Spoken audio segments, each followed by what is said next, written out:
Thank you.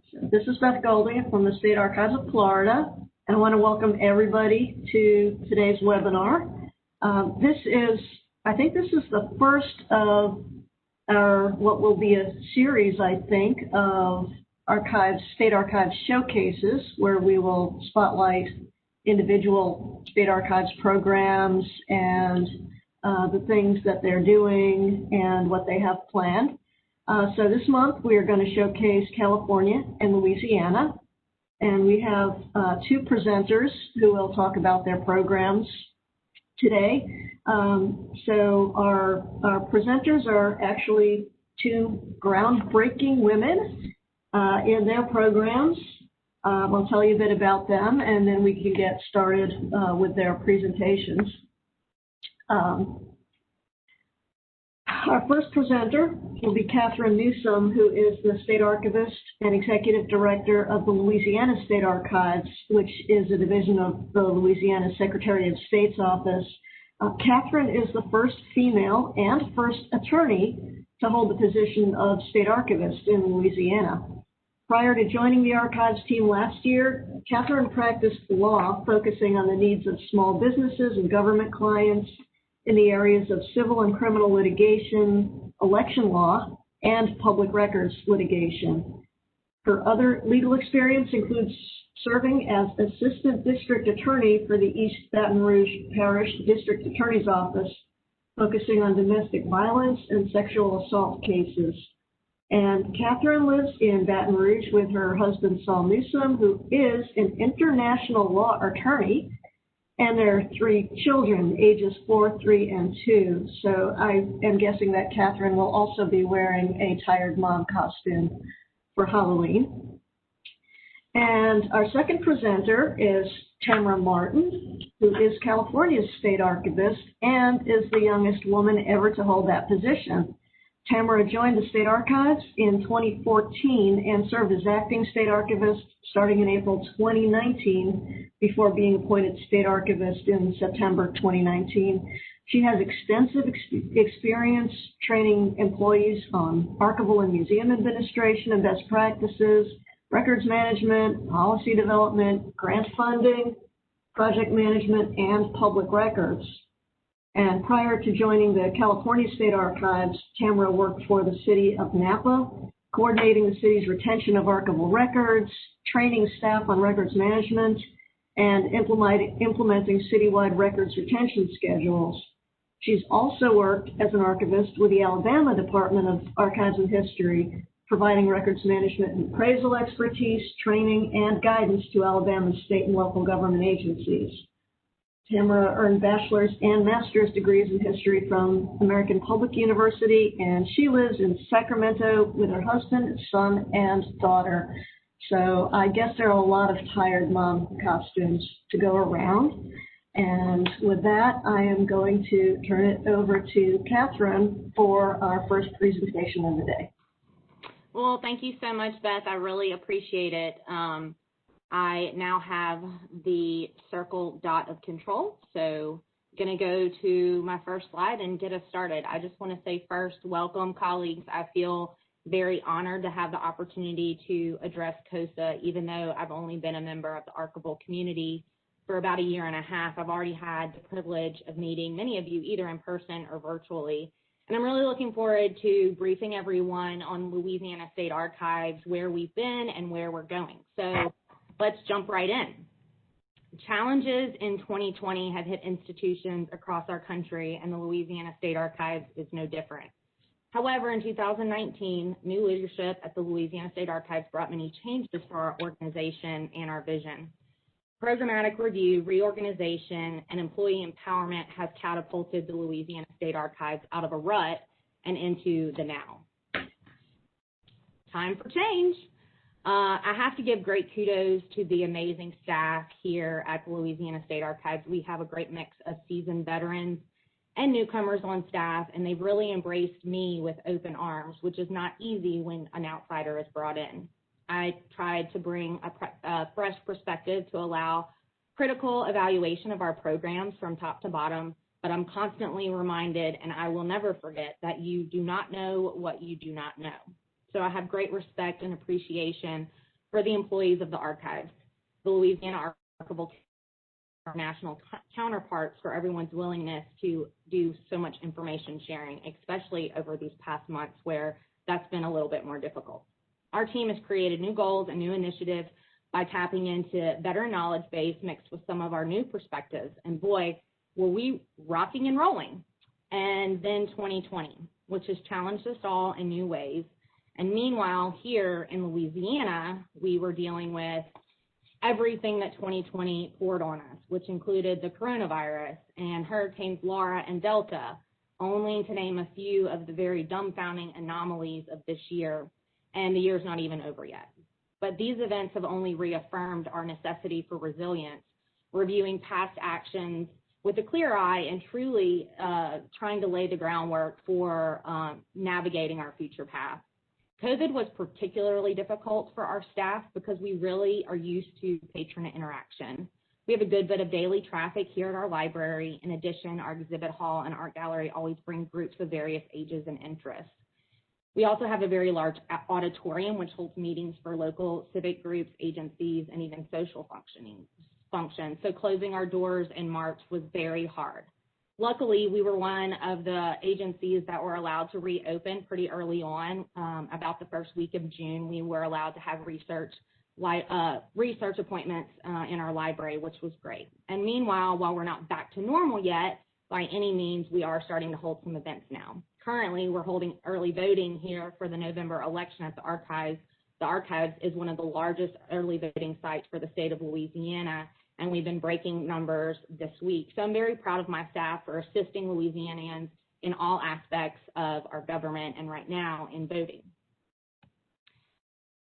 So let's talk change. It's a scary word sometimes, so I'd like to rebrand it as an invitation for advancement.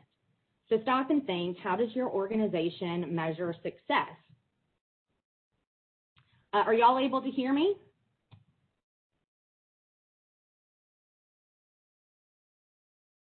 Anyone? I'm hearing you just fine, but yes. Okay, somebody put in the chat that they weren't able to hear the audio, so okay, I'm sorry. No, that's fine, and we'll try and help resolve that with the people that are having difficulties. Okay, great.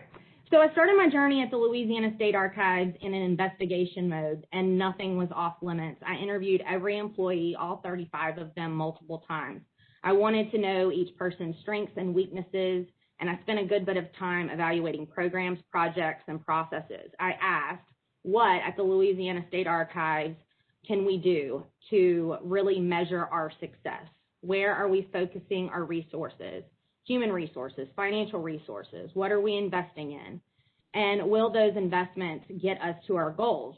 What are our goals? The Louisiana State Archives is a division of the Secretary of State's office, as Beth mentioned, which has hundreds of employees. In our division, the State Archives, we have 5 main divisions. So we'll go over those now briefly.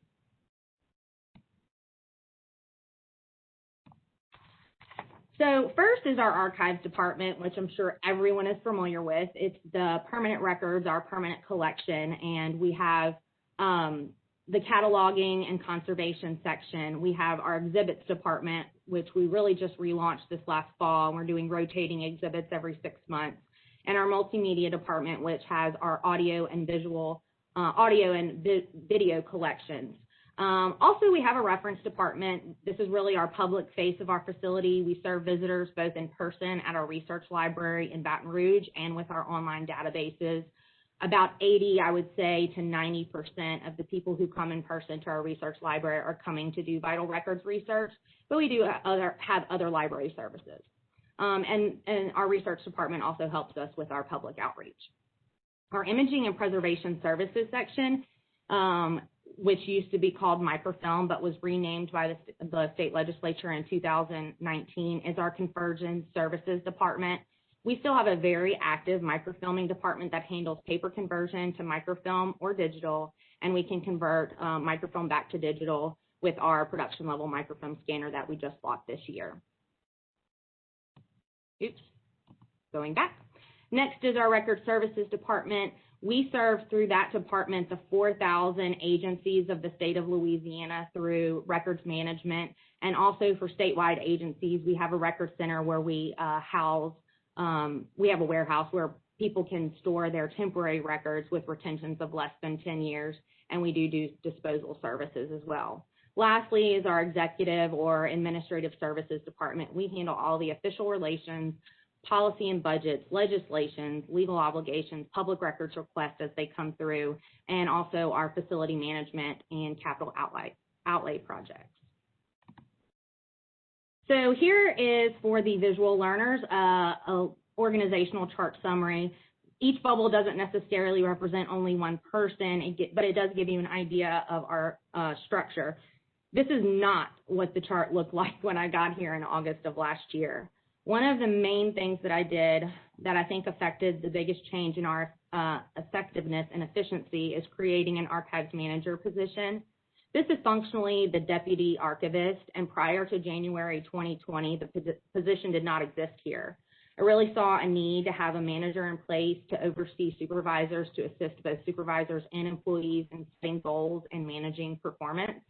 I was very lucky to have Melanie Montanaro agree to take on that role. Melanie has been with the Louisiana State Archives for almost 30 years, and she's played a tremendous role in our organizational success over the years, and now as my right hand. We also made a good bit of changes to our operations, including every single employee's job description and job duties were updated with the State Civil Service Board. This was to ensure that there were clear expectations for performance goals and that job descriptions actually reflected what their work that they were performing on a daily basis.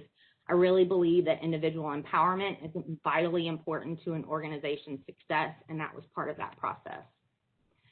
So what did that mean for the Louisiana State Archives? It meant moving people around, literally, making people uncomfortable, I say a little bit, so that you feel empowered to try new things. Many employees changed positions, they changed job descriptions, assisted in sections where they had never cross-trained in before. And what did we learn from that? We learned the root of our individual and team's strengths and weaknesses. So a few questions to pose to you guys for at the end, if we're able to take some questions. How do you think that you can excel as a leader, an employee, a researcher, an archivist, a librarian? How do you contribute to your institution? Do you provide institutional knowledge or perspective? Are you bringing something new, like energy or new ideas? Are you physically able to assist where others may not be able to? Another thing that we stress here is attitude. So attitude is very important, and we try very hard to be pleasant. So what's the same? Our mission is to collect, preserve, and make available the government records of the state of Louisiana, assisting in the preservation and understanding of our state's rich history. The Louisiana State Archives was established by the Louisiana legislature in 1957, but it was not until the 1980s that the legislature provided appropriations to build an adequate archives facility. In 1987, the Louisiana State Archives building was complete, and that's the building that we're still in today. The building has 4 stories. 2 of the floors are completely committed to our permanent archival collection. We have 8 vaults, including 2 inner vaults. In addition, our record center has a capacity of approximately 80,000 cubic feet of record storage. So what's new? Well, we're evolving. We are making some huge strides in information accessibility. The Archives is working to make our historical records accessible to all Louisianians across our state. In addition to our research library in Baton Rouge, our patrons can also visit our digital resources online. Through those avenues, the public has easy access to our records, both genealogical, vital records, archival collections from state agencies, private donations, and other databases and information that's stored with us here. We're also providing access to records through several other channels. We continue to utilize our established relationship with the Louisiana Public Broadcasting Company and its online platform called the Louisiana Digital Media Archives, and that is where a majority of our AV material is uploaded to. We're also establishing some new partnerships, like our new membership with the Louisiana Digital Library, which is an online gathering of archives and libraries across the state. In addition, we are currently working to develop and launch a cloud-based electronic records management and digital archives platform that will serve the needs of agencies of Louisiana, both large and small. This year has also marked a year of celebration and growth of two of our state archives departments, the Records Management Department and the Exhibits Department. Our Record Services Department has undergone a complete revamping, and we've learned that even during a COVID pandemic, agencies still have to take records management seriously. Our records management team is tasked with assisting agencies in complying with the provisions of revised statute Title 44 relating to maintenance of public records. We are working to get Louisiana agencies in legal compliance regarding records retention and ensuring access to Louisiana's public records. One of the ways that we do that is providing education with an in-person free monthly records management training class, which is available to all Louisiana government employees. We're hoping to equip them with information needed to be good stewards of Louisiana's public records. The State Archives also relaunched its exhibits department last fall. Currently, we are featuring an exhibit called Go Vote Louisiana, which, like many of you, we are celebrating the centennial of the ratification of the 19th Amendment to the United States Constitution and women's rights to vote. One interesting thing that we did to kind of incorporate that more into a Louisiana theme is that we also highlighted Louisiana political female first in our history. So we have had a female governor, we've had a female lieutenant governor, and other statewide offices that were held first by Louisiana women. And so we highlighted those profiles, and we're actually able to incorporate a lot of our audiovisual material relating to that as well. So that was really exciting. So why is all of this team building, cross-training, and education, rah-rah, so important? And I would just say it's because of 2020. What we have experienced as a team in the past year is that we must engage in long-range planning, which includes education, self and team development, because it is your daily operations, or said another way, it's how your organization is running in a day in and day out that really allows an organization to respond quickly with changing dynamics, which is exactly what 2020 was full of. So the most important thing to me is to make sure that there is an open line of communication in place in order to affect change in a plan as circumstances change. We saw that when we were ordered home, and what are the processes for work from home environment? How are supervisors checking in with their employees? What standards do we have in place for and policies about taking material home or not taking material home and accessing, and how do we really do that? And I think that the channels of communication that we had put in place before we even knew that COVID was coming really helped our team building and allowed us to be successful even under really challenging circumstances. So what's the bottom line of my points here is that you will respond in the same manner that you're operating on a daily basis. So I want to encourage you all to take the opportunity to think about that and to plan for the worst case scenario. We think it might not be able to get any worse, but I hope that out of all of this, we've grown, each institution has grown in their relationships with their employees. We've all had the opportunity to affect change in our organizations in spite of the circumstances that we might have faced, and there's no doubt that we will continue to face challenging times. A lot of our institutions might be receiving budget cuts because of what's happened this past year. So I'm just so pleased to be a part of such a wonderful organization like the Louisiana State Archives and the National Archival Community. And here at the Louisiana State Archives, its programs, I can promise you, are moving forward with great momentum, and we're really excited about the future. So I really appreciate the opportunity to tell you a little bit about Louisiana State Archives.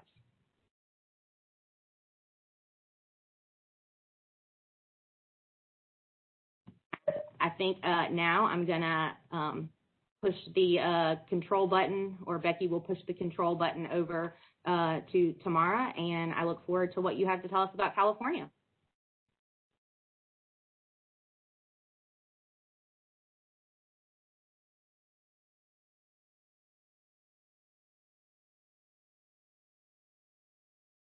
Great, thank you. All right, I was just checking to make sure I had control. I think we're good. So, Yeah. okay, You're thank good. you. So, good afternoon, everyone, and thank you so much for having me today. I just wanted to echo Catherine's appreciation for all of our colleagues on this call. I know personally I have reached out to a lot of you recently to inquire about your electronic records and digitization programs. We are currently in the process of putting together a funding proposal and also all of the extensive documentation that's necessary to advocate for funding in a technology project in California. So I just wanted to give you a shout out and thank you for all of your help. And for those of you on this call who I have not yet met, I look forward to working with you in the future and learning more about your institutions. So today I thought I would take this opportunity to walk you through the history of the California State Archives, some interesting facts about us, as well as walk you through our staff and current projects, what's been happening in our state in 2020, some of our recent technology implementations, and then also the changes that we've had due to the ongoing pandemic. So in this first slide here, you can see in the background in blue, our building is not blue, but that is what the entrance looks like if you are entering our building, and we're here with us in person today. So I thought I'd walk through the history and our facilities for you. Here we go.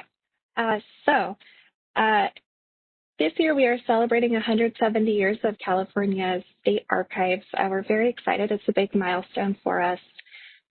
We were created in 1850. The law that created the state archives was actually passed by California's first legislature and was signed into law by California's first governor on January 5th, 1850. The state archives was created by California's very first law, which is something that we're very proud of, that the founders of our state were thinking ahead and really thinking about history and the preservation of our heritage back in 1850. So the act is called an Act Concerning Public Archives. It's something that we have prominently displayed throughout our building and on our website. It was actually passed 9 months before California joined the Union. So interestingly, California was operating like a state even before it did officially join the Union. So the law created our state archives, which was one of the first permanent public archives in the nation and was also created as part of California's Secretary of State's office. Following the passage of the law, Secretary of State William Van Voorhees wrote to California's former military governor in Monterey, California in April of 1850 and requested that he secure all of the Spanish and Mexican documents, maps, and records in his possession from when California was previously a part of other governments. The archives were all compiled, and at that point they were sent to San Jose, California, which was then the state capital, and they were used in early statehood to help prove and move forward with land claims in accordance with the 1848 Treaty of Guadalupe Hidalgo, which transferred California to the United States following the Mexican-American War. Many of our state's early documents have been digitized and are on our website currently. So if you are interested after this webinar and want to learn more about California's early history, you can definitely take a look there. Many of the early statehood records in California, oh, sorry, my light is on an auto timer, actually are in English and Spanish. So California has two constitutions. One was created and signed in 1849 and then one in 1879. The 1849 Constitution provides that documents created by the state at that time were to be issued in English and Spanish to reflect the diverse makeup of the state and the bilingual nature of many of our constituents. And both versions of this Constitution have been recently redigitized by our imaging department and are available on our website at a higher resolution. So if you are interested in reviewing that, that is available as well. The 1879 Constitution is the version that's still in effect today. It has gone through many amendments over time through the legislature, but that is the version that is active now. Many of the early records of our state's history are currently in our high security vault just due to the high historical value of those items. So that includes things such as original laws, land records, working papers from our constitutional conventions, different accounts of life and what it was like during the gold rush in California, and similar such documents. The position of state archivist, interestingly, was first known as keeper of the archives. So since 1850, California has had more than 30 keepers of the archives, with many serving very long tenures of more than 15 or 20 years. For the first 40 years of statehood, interestingly, the California Secretary of State themselves were responsible for the state archives and served as the chief of the archives, protecting and preserving California's historical documents. At one point in time in the mid-1900s, the chief of archives actually had a dual role and also served as the janitor too. So it was not until 1899, when a new archives vault was funded under legislation, that the position of keeper of archives was officially created, which is what we call our state archivist today. So for many years, this was a solitary position, and it was a one-person job up until 1947, when additional staffing and clerks were added. So the state archives has historically been in the same location as our state capitol. So that has moved around quite a bit. This decision was reinforced by a 20th century Attorney General opinion, which noted the same thing, that the people of the state of California expect that they will find their public archives in the same location as the legislature. There was only one exception in our history where they were located in two separate cities, and that's when our current building was being built.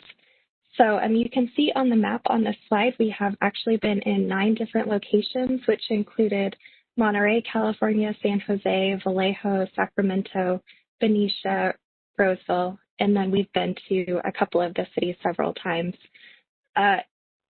It's interesting, in the first 5 years of California, the state archives actually moved to 7 different locations. That was due in part as the state capitol was being built up here in Sacramento, but also when the archives moved to Sacramento in 1852, there was a massive flood that occurred, and so a lot of the records were damaged in the flooding, so it was moved back down to Vallejo while they did repairs and rebuilt the building. We'll go over some of our major facilities in the next few slides just to provide some additional information for you. From 1850 to 1899, the Secretary of State's office collected records for the public archives, and the space that they had allotted for it in the state capitol filled up very quickly. In 1899, our state legislature approved a moisture-proof, fireproof, and burglar-proof vault to be stored in the basement of the Capitol building, specifically for the state archives. You can see in this photo at the top, it's actually located in the very bottom here in the basement. And that picture actually dates to the 1930s. It was known as the Old Vault, and it held California's most important and historic records until 1965. You can also see in the bottom there's a rendering of what the vault looked like, as well as a picture of the key that opened the door. Interestingly, the key was kept in the desk drawer outside of the vault, and during this period, members of the public were allowed to retrieve documents from the vault themselves. Unfortunately, as a result, hundreds of records went missing and were not returned. So it is one of our goals to eventually, hopefully, recover most of them.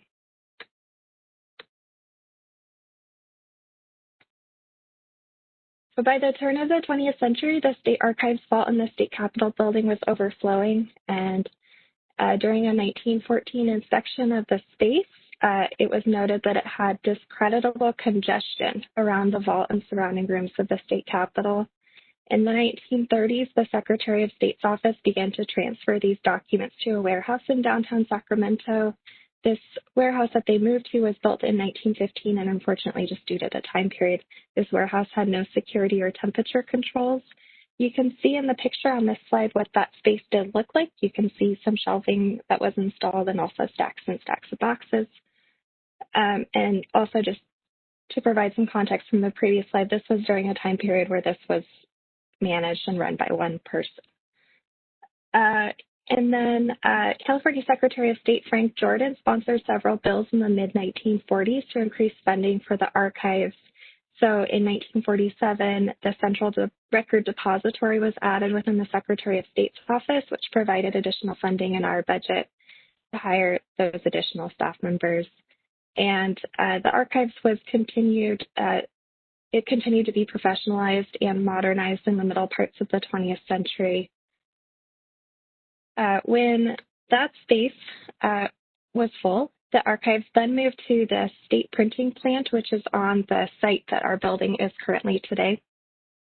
It is located at 10th and O Streets in Sacramento. And we moved there in 1955. It was an exciting move for us because this building provided expanded storage and rooms dedicated to our professional staff. It also had additional room for shelving and filing cabinets. And at that time, our collection was 23,000 cubic feet. It was also an exciting development that that particular space provided us with an opportunity to offer a research room, a structured research room for the public for the first time. And it was a space that they could review the documents in the safety of the state archives instead of taking them home. It was originally located on the second floor of the building, but it moved to the first floor in 1966 just to increase access for the public. You can see in the corner over here the exterior of the building, as well as a depiction of the research room above. The building also had stained glass and architectural details. When the building was torn down to build our current facility, we did retain many of those architectural details, and they're part of our artifact collection today. There were several efforts to retrofit and modernize the state printing plant building. However, it did have several issues in terms of climate control and also space for the collection to grow. And it was not a good fit for the influx of records that we were seeing from state agencies. And it was also during that time that the Secretary of State's office was growing to a size that was so big that we couldn't all fit in that building. So the Secretary of State's office was spread out in multiple buildings around Sacramento. So in 1989, the state legislature passed a bill which funded the construction of our current Secretary of State complex. It was right before this bill was passed that the State Archives commissioned a report that is known to us as the Rhodes Report, which was a facility assessment. So it looked at the current levels of staffing and collection size and then did projections into the future. And then the specifications of the building were designed around the outcome of that report. So the building that we are in today was specifically designed for the purpose of archives and does provide us with the climate controls and specialized labs and areas that we do need to help keep California's records safe. We moved into our current building in 1995, and we currently have 6 floors, which you can see over here in this picture. We have 6 floors of stacks, and then our staff sits on 3 different floors. And included in that space is a research room, which is designed under a rotunda, so it's a round space to accommodate researchers, as well as a microfilm research room. We also have a preservation lab to treat and provide preservation and conservation treatment to paper-based records. We have an imaging lab, which is our digitization hub, where we scan and digitize documents to put on our website or for customer requests. We also have a space in there that's designed as an electronic records processing space. We have an exhibit gallery and an artifact collection. For many years, the State Archives was also in charge of the state's history museum. However, these duties were transferred to the California Museum, which is its own nonprofit 501c3 entity that is run by a board, and that occurred in the early 2000s. So the first 2 floors of our building house the California Museum, which is run by that separate organization. However, we do have a representative from the State Archives and the Secretary of State's office that are ex officio members on the board. We do collaborate with them on a regular basis to provide materials and information for exhibits. You can see in this slide there, in addition to this photograph, there's also an artist's rendering of what the building was anticipated to look like. Another interesting feature of our building that is not captured on this slide is our building takes up 1 city block, so it's a big rectangle. And in the center of it, there is a courtyard with a constitution wall. So it has different words that outline the rights of the citizens of the state of California that are raised parts of the wall as sort of like a sculpture type of piece. And then California's collection today, it holds over 125,000 cubic feet of records. This equals more than 350 million documents, which include both paper-based and electronic documents, bound volumes, maps, architectural drawings, photographs, audiovisual materials, and artifacts like many of your collections. It is also home to many of our well-known or frequently requested records, which include information about our constitutions, original laws, and then records of the state legislature, as well as court records or state agency records. We do have some local government records and some records from private entities, but the primary portion of our collection is from state government entities. Some of our more well-known collections include military ballots from during the Civil War. So during the Civil War, there was absentee voting that did occur, and muster rolls were used to check off the ballots. So that is a collection that is unique, that is researched a lot.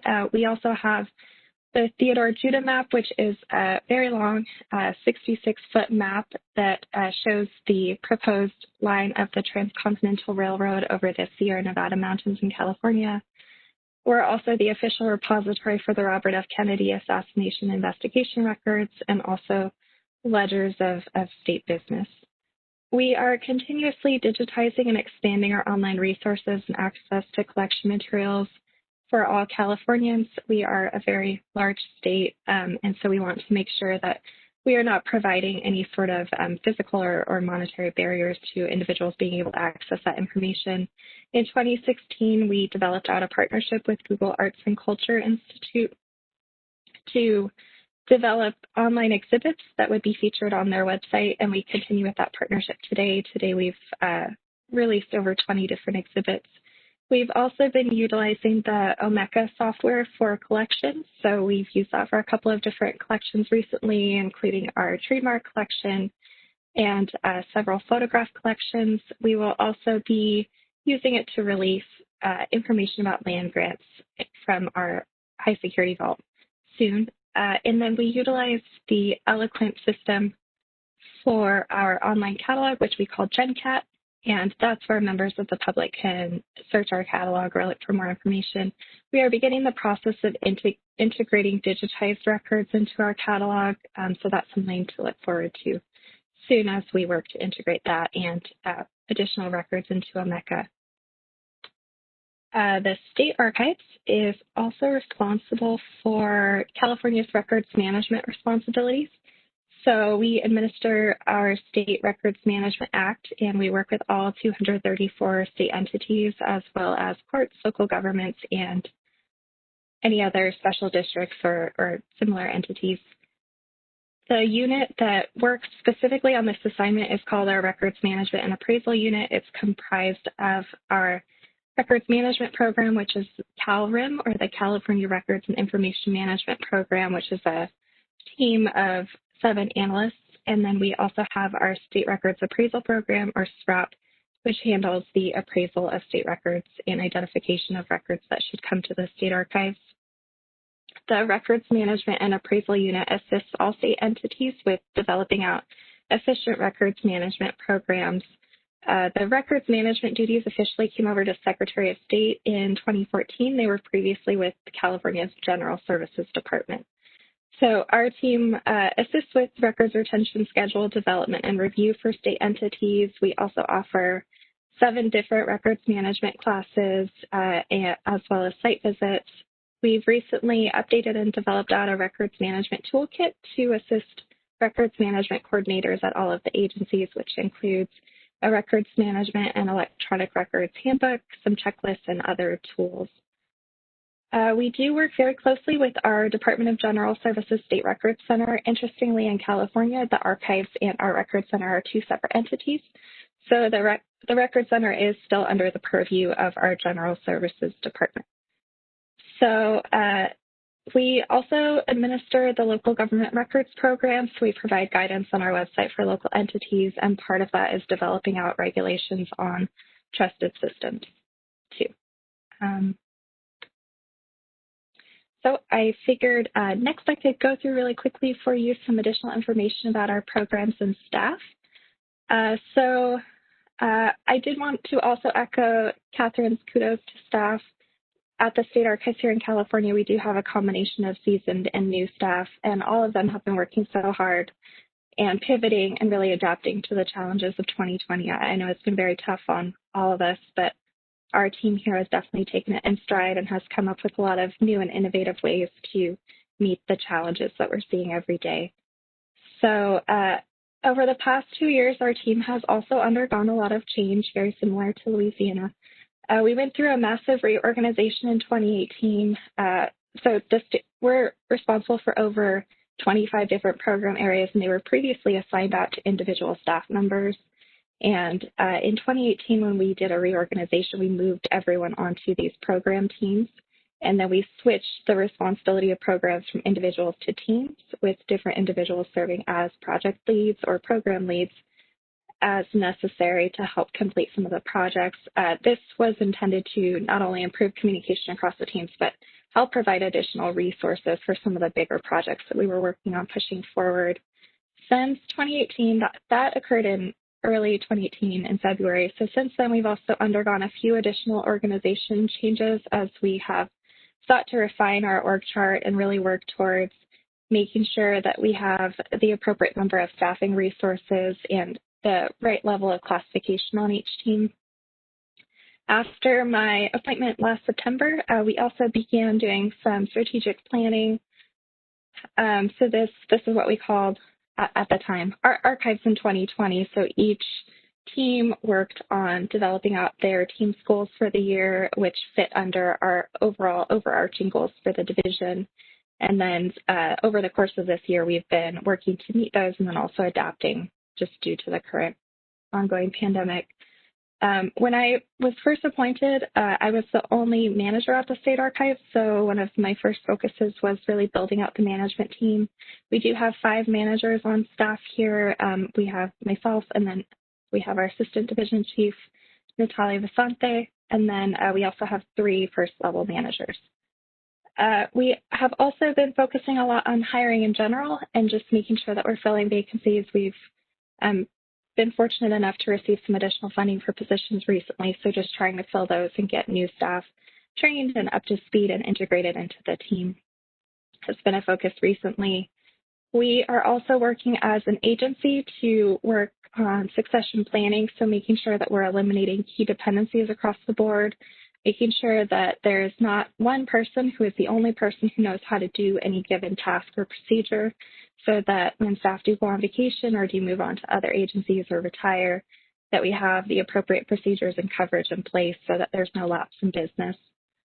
We are also working on expanding out training and professional development opportunities for our staff. So we've been working on accomplishing this through various statewide trainings, as well as those that have been offered by CoSA and SAA and NAGARA and similar such agencies. We've also been looking into providing different TED Talks to staff. As I'm sure many of you are experiencing some budget constraints this year, we've been working on creative ways to offer training or webinars or things to staff maybe that are lower or no cost to continue to help build out their professional skills. We've also been working on cross-training and making sure that staff have the opportunity to try new assignments and build and grow their skills. And that is just so we build a strong team and also we avoid those issues of siloing. We are also working towards building out our online services. We've recently added a legal unit to the archives, which was very exciting. So for the first time in our history, we had an attorney join our division and also a legal analyst to help solve out some of our questions about restricted records or other sort of exemptions that may occur. Previously, those questions were handled by our chief counsel for the agency. So the California State Archives, currently we have a dedicated and diverse staff of 41 permanent employees and 8 students, which it has been significant growth since that 1899 number of one person. So our staff makes up 7 different teams, which includes our records management and appraisal unit, which I previously mentioned. We also have our research services unit, which handles our research room, also any reference requests that come in, or any requests from the legislature or other state agencies for copies or duplications of records and digitization requests. We also have a collections management unit, and they lead the charge on accessioning and processing records, as well as the preservation lab. They've also been the primary unit who has led efforts on our digitization manual, working in coordination with the research services unit, as well as preparing us for a full and complete stack survey assessment, so going through box by box and not only checking our inventory sheet, but really identifying which boxes have records that should be prioritized for digitization or might have other sort of preservation things that need to be addressed. We also have an outreach unit which handles our social media as well as our website and our Google exhibits and any other outreach events or public-facing materials that go out of the building, as well as we have an administrative support unit that handles the budget and the administrative things, a legal unit, and a management team. So similar to Catherine, I also have an org chart just for visual representation here. So you can see the different levels. We have a managing archivist over our collections management unit. We also have a reference services manager who heads our research services unit. Both of them, as well as our admin support unit, report to our assistant division chief or our deputy state archivist. We also have a senior attorney position who oversees our legal analyst, and then we have a government relations manager who's over our records management team. We have our outreach unit, and then an executive assistant, and those positions report up to me. In addition, we, like all of you, have been undergoing some changes in 2020. In California, we've not only been dealing with the ongoing pandemic, but we've also had some wildfires that have happened throughout the state, and we've had several rolling power outages here. The State Archives is also, since we are part of the Secretary of State's office, we are also providing support for the upcoming election. So several of our staff are assisting on California's voter hotline and providing information to voters, as well as for the first time in California's history, the State Archives Research Room is currently being utilized as the voter hotline annex. So just because our facilities are currently closed, this space is being utilized by our elections division so that they could bring in more operators to respond to the large quantity of requests that are being received. So in March of 2020, shortly after the pandemic became more widespread, all of the public counters in the Secretary of State's office were closed. So that included all public counters in our Sacramento complex, as well as those in Los Angeles. In Sacramento, they had drop boxes that were set up in the main Secretary of State lobby. So they served just like mailboxes where if anyone has paper-based business to do with our office, they could drop it off in the appropriate box. Our research and reading room still remains closed. Our staff are assisting customers and researchers via phone, email, and mail. So for assistance, they can email archivesweb@sos.ca.gov. We are also working really hard on increasing our scanning and copy services just because members of the public are currently unable to come and visit us in person. We're looking at new and creative ways that we can potentially provide records to them quickly online and sort of emulate that in-person experience. So we have not only been shipping boxes and boxes of copies to them, but we've also started the initial phases of figuring out if we can potentially put things on Internet Archive and they can access them that way, or looking into emailing them records, but that has not been something that we've implemented here yet. We have safety precautions, like many of you do, that have been implemented across our complex. These include frequent, minute-by-minute monitoring of the Sacramento County as well as the statewide health guidance. We have health screenings that occur for all employees before they enter the building. This is a new development that has happened within the last few weeks. So you have to answer a questionnaire, and then your temperature is taken, and then you're given a color-coded wristband for the day that you wear all day to note that you passed your screening. We also have mandatory mask requirements in the building, as well as guidance for hand washing, social distancing, and increased disinfecting of common spaces. And then we have other building precautions in place where in the archives itself, we have canceled all in-person meetings, so all of our meetings now take place virtually or over the phone. We have also canceled all off-site meetings, so any meetings that we have with state agencies or external partners now occur virtually. We anticipate this will continue through the end of the calendar year. We've also implemented a modified staffing plan for state archives team members, with many of our staff working 60 to 80% of their time off-site. So within the state of California, we have a control agency called GovOps, and they have put out an initiative that says that state employees must telework 75% of their time. So our staff are currently coming on site 1 to 2 days per week. Recently, we've had our archivists come on site 2 days a week just because we've had such a large quantity of research requests that we've been working on processing. We also schedule staff for different assignments throughout our building so that we can enforce social distancing. We've developed our staffing and on-site plan so that cubicle neighbors are not on site on the same day, so we can space them out a little bit more. We've also been sending out updated information to our staff via email or sharing it out on our team meetings, and there has been a lot of constant communication coming out from our HR department about additional precautions. We are also documenting the ongoing pandemic through our COVID Chronicles project. So I know many of you have similar efforts that are occurring. So we have a Google form that interested members of the public can fill out, and then we capture that information that way about their experience. We also have been providing some statewide guidance on essential records and disaster preparedness. This is through our records management team's essential records class, and we also have put together some handouts and flyers that are available on our website. We've also been just really assessing the workload day by day and adapting and pivoting as needed as new priorities have come up where we've realized that we can't do something remotely and we have to figure out a workaround. We have also, so as I mentioned a couple of times, we're prioritizing digitization, but we've also implemented several new technologies within our division that have really helped out our teleworking efforts.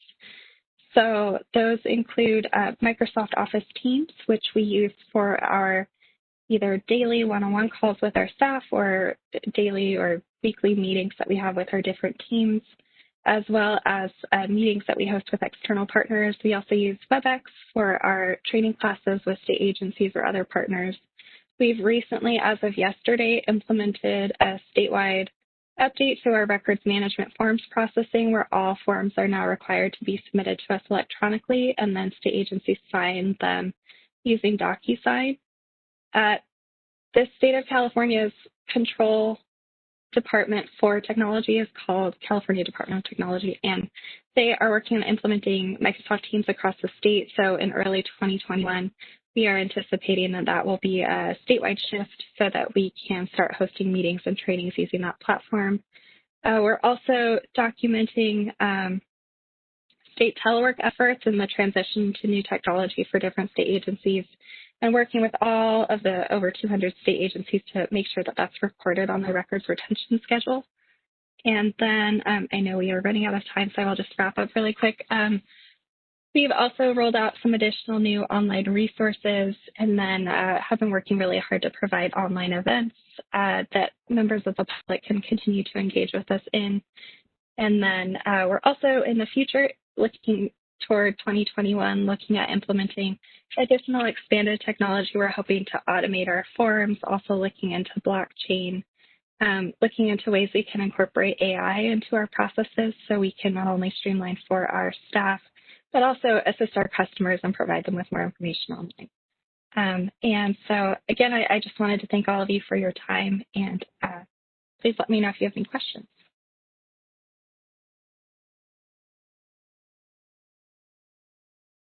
Yeah. Thank you, Tamara and Catherine. There's a lot of great information about your approach to your organizations and how you're reorganizing staff and services to better position individuals and your agencies to provide effective services, especially in the unusual environment that we're operating in now. So thank you for those presentations. Really, really interesting, a lot of great information. And we are at the time when we have a very colorful question mark on our screens, which means it's time for folks to ask any questions you might have. I've got a few, but there is one from someone in attendance. This one is for you, Tamara.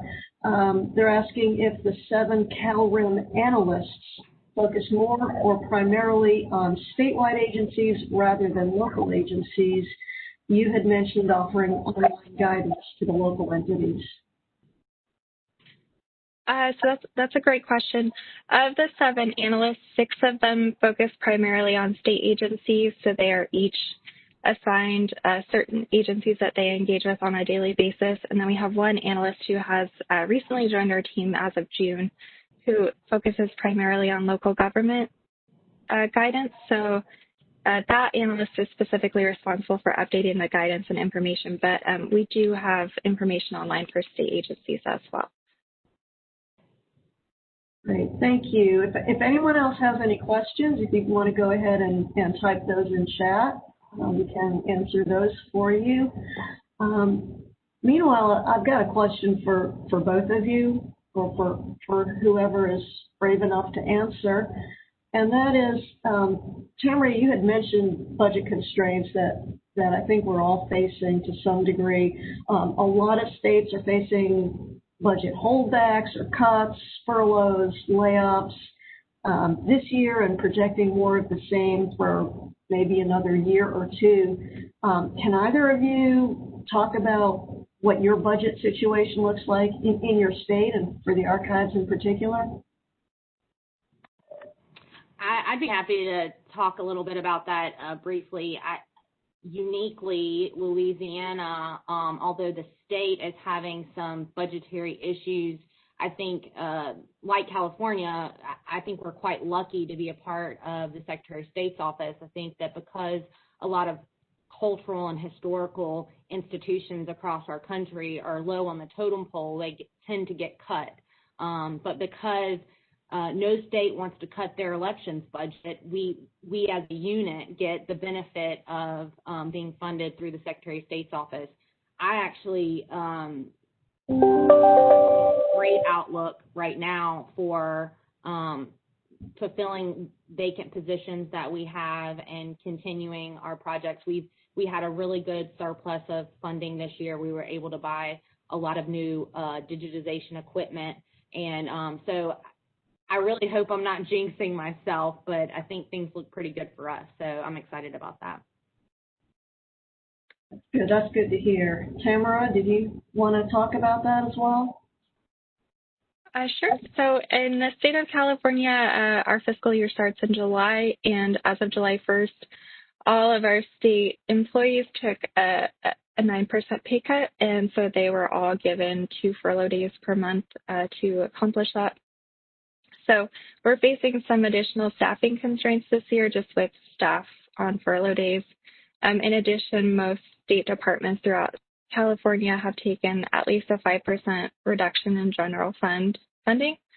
So we're looking at working with a more constrained budget this year, but we're definitely adapting as best as we can and trying to look at different workarounds or new ways to do things that can maybe streamline them or make them work faster. So.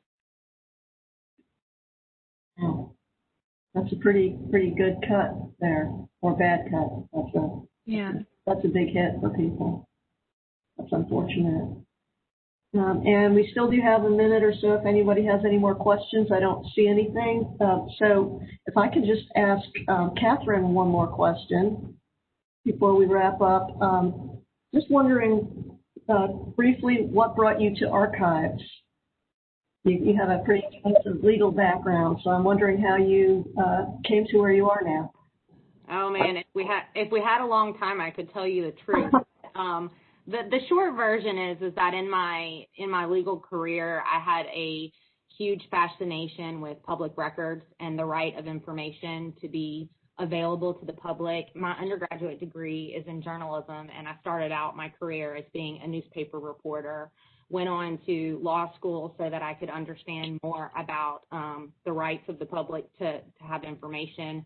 And so while my actual transcripts and resume reflects, I was a hardcore prosecutor, putting people in jail and all that, mainly in my free time, I was doing research on public records litigation and supporting local newspapers that were suing governments who wouldn't give away the information that was supposed to be given to them. So to me, being a part of the archives is actually is my way of giving back part of my legal brain and making sure that here at the archives we're complying with open records law.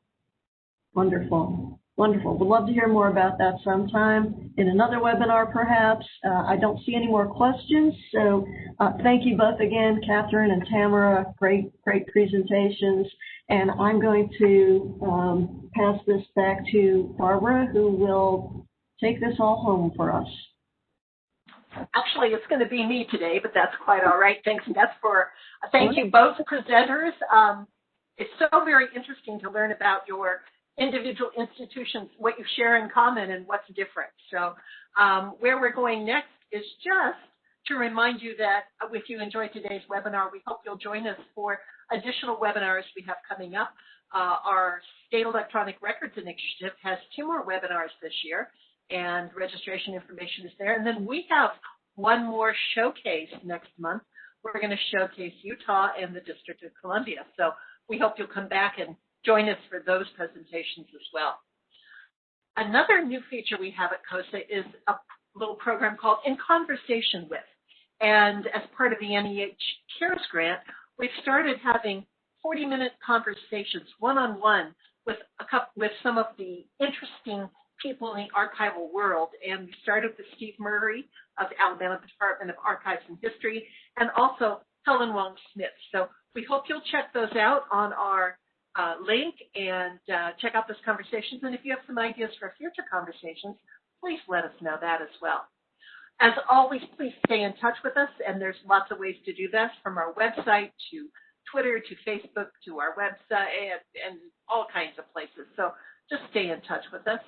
And of course, none of this is possible without a big shout out. Thank you to all of our sponsors for CoSA.